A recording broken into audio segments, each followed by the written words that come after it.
Last episode में हमने देखा था कि लू यांग ने डेविल केव के चीफ को मार दिया था। अब उसे वहां से चलते हुए जियो मिलती है। वह उसके साथ असुरा एविस में आ जाता है।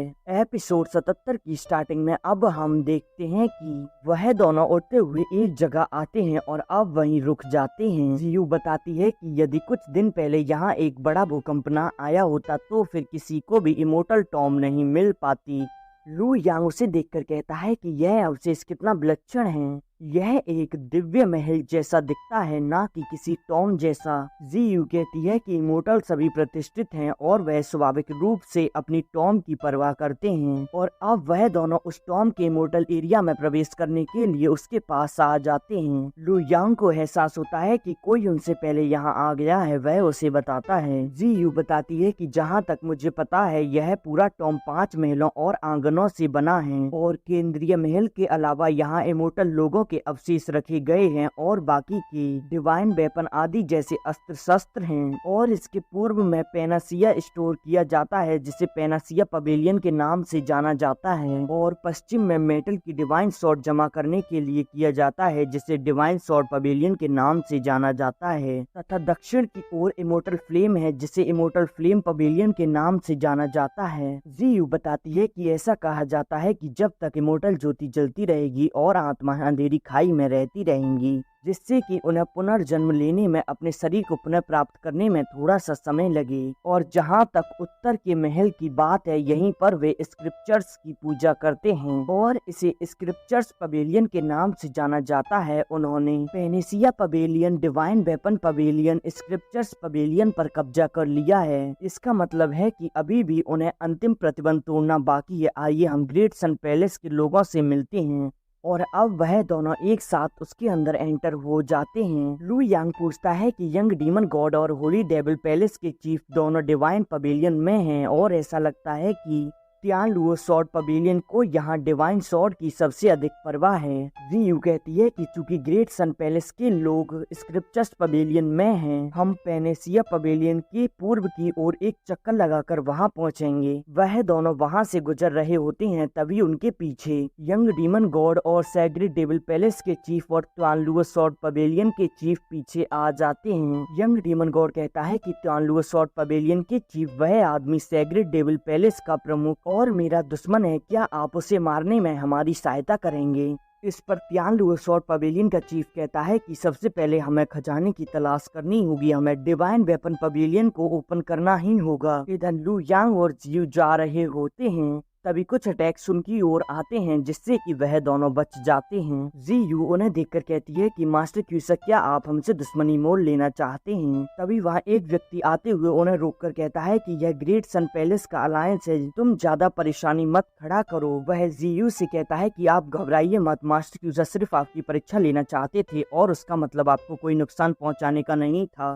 तभी जियान जिलियो कहती है कि लिटिल डीमन फेरी, हम जानते हैं कि तुम कितनी सक्षम हो, आप यहाँ से गुजरने के लायक हो, हमें आपकी परीक्षा लेने की अब जरूरत नहीं है। तभी जियो कहती है कि यह क्यान कुन ब्लेड मास्टर जो कि मुझसे कहीं अधिक शक्तिशाली और बेहतर हैं, आप कभी भी इनके साथ खिलवाड़ ना करना, वरना ये समझ लो कि तुम आग से खेल रहे हो। जियान जियोलू कहता है कि मैंने इसके बारे में कभी नहीं सुना, आप कितने शक्तिशाली भी क्यों ना हो वह फिर भी कुछ नहीं है। तभी मास्टर क्यूसा कहती है कि यह मेरे स्वॉर्ड के 4 मूव्स के सामने भी नहीं टिक पाएगा। कैंग लांग ब्लड हॉल का चीफ कहता है कि यह दोनों थोड़े गुस्सेल स्वभाव के हैं, मुझे माफ करें क्वाइंटू ब्लेड मास्टर। लू यांग कहता है कि ठीक है, यह कुछ भी नहीं है, यह तो छोटी सी बात है, इससे मुझे कोई आपत्ति नहीं है। और वह दोनों वहाँ से आगे की ओर चले जाते हैं। इस पर मास्टर क्यूसा उस पर गुस्सा होने लगते हैं। जियान जिलो कहता है कि यह वास्तव में दिखावा करता है, सचमुच अहंकारी है, यह शायद पिटना चाहता है। इस पर कैन क्वान ब्लड हॉल का चीफ कहता है कि ठीक है, शायद वह बैरागी मार्शल आर्टिस्ट है और वह तो एक युवा है, इतनी उम्र में उसका कल्टीवेशन इतना अच्छा है, उसके लिए थोड़ा दिखावा करना सामान्य बात है। लू यांग जियू से पूछता है कि वह स्वॉर्ड वाला आदमी कौन है। जियू बताती है कि उसका नाम जियान जिलियो है, वह कैन क्वान ब्लड हॉल का सदस्य है और वह असुरा एबिस में स्वॉर्ड चलाने के शीर्ष पर है और मास्टर क्यूसस स्लेयर एबिस में स्वॉर्ड चलाने के शीर्ष पर है। ये दोनों समान पीक मास्टर से कहीं अधिक शक्तिशाली हैं और प्रत्येक व्यक्ति एक ही समय में 2 लोगों से लड़ सकता है, जो कि दोनों इसके समान स्तर वाले ही व्यक्ति हों।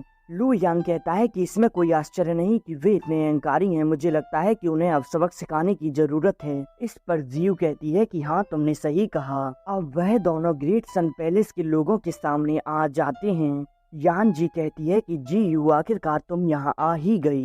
जी यू लू यांग को बताती है कि यान जी ग्रेट सन पैलेस की चीफ हैं और साथ ही साथ यह असुरा एविस के पश्चिम क्षेत्र में सबसे शक्तिशाली व्यक्ति हैं। जी यू यान जी को बताती है कि यह क्वान क्यू ब्लेड मास्टर मेरा दोस्त है जो कि काफी पावरफुल है। यान जी पूछती है कि तुम्हारा मित्र किस होली लैंड से है। तभी लू यांग कहता है कि मैं सिर्फ और सिर्फ अपने दम पर कल्टीवेट करता हूँ और मुझे पता चला कि यहाँ इमोर्टल अवशेष मिले हैं, तो फिर मैं सभी की सहायता के लिए लिटिल डीमन फेरी के साथ आ गया। अब मैं यहाँ देखूंगा कि यह मेरे काम की क्या चीज है। यान जी कहती है कि आप सेल्फ कल्टीवेशन के माध्यम से पीक मास्टर बनने में सफल रहे और यह बहुत कठिन रहा होगा। मुझे यकीन है कि तुम्हें बहुत सारी कठिनाइयों का सामना करना पड़ा होगा।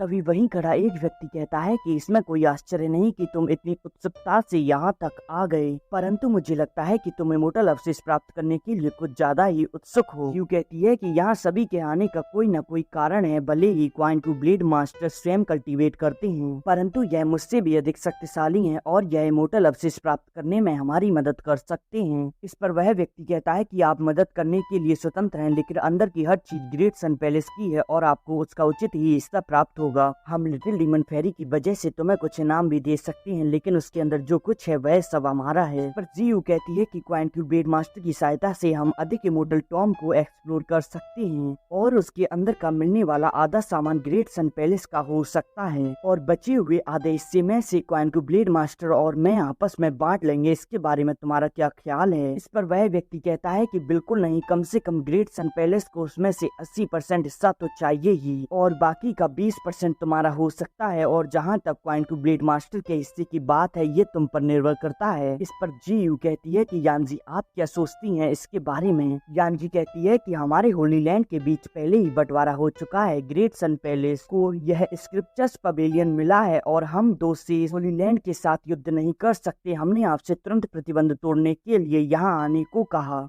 और अन्य होली लैंड के लोगों को इस जगह पर कब्जा करने से रोकने के लिए अगर आप जल्दी आते तो आपको 20% हिस्सा मिल सकता था। 10,000 ब्लेड पवेलियन और किलिंग सेट जल्द ही यहाँ आ जाएंगे, उनमें से प्रत्येक को 10% मिलेगा। वास्तव में ग्रेट सन पैलेस को 60% से अधिक हिस्सा नहीं मिलता, चूँकि हमने आपसे यहाँ पूछा था और स्वाभाविक रूप से ग्रेट सन पैलेस आपको भुगतान करेगा और हमने तुमसे उस क्वाइन टू ब्लेड मास्टर को लाने को कहा। तुम बताओ कि उसे कितना भुगतान देना है। लिटिल डीमन फेरी कहती है कि लेकिन वह मुझसे तो कहीं अधिक सक्षम है, इसीलिए आप 20% उसे पूरा ही दे दो क्योंकि वह इसके लायक है। यांग जी कहती है कि हम एक दूसरे से एक द्वंद्व में मिले थे, मैं पश्चिम में शीर्ष हूँ, आप मुझे हराने में कामयाब रही और आप हेवनली गॉड से ठीक नीचे हैं, फिर भी आप कह रही हैं कि वह आपसे भी अधिक शक्तिशाली है। तभी दूसरा व्यक्ति कहता है कि लिटिल डीमन फेरी को ज्यादा ही डीगे मार रही है कि वह इतना सक्षम है ताकि वह इसकी सहायता से अधिक लाभ प्राप्त कर सके। हालांकि तुम सभी को उतना ही मिल रहा है जितना कि 10,000 ब्लेड पवेलियन और किलिंग सेक्ट को कुल मिलाकर मिल रहा है। और क्या यह पर्याप्त नहीं है या फिर तुम कुछ ज्यादा ही लालची हो रहे हो। लू यांग कहता है कि चूंकि यहाँ सील लगी हुई है और जगह हम में से किसी की नहीं है, यह जगह उस टॉम के मालिक की है, तो फिर यह सब कुछ कहने का उसी अधिकार है, ना कि तुम्हें। और यदि कोई इस कब्र का मालिक है तो वह इस कब्र का मालिक होना चाहिए, ना कि ग्रेट सन पैलेस। पर वह व्यक्ति कहता है कि तुम्हारा क्या मतलब है, क्या तुम ग्रेट सन पैलेस से वह स्क्रिप्चर्स पवेलियन लेने की कोशिश कर रहे हो। और अब वह अपनी पावर को एक्टिवेट कर लेता है। यह एपिसोड यहीं एंड हो जाता है।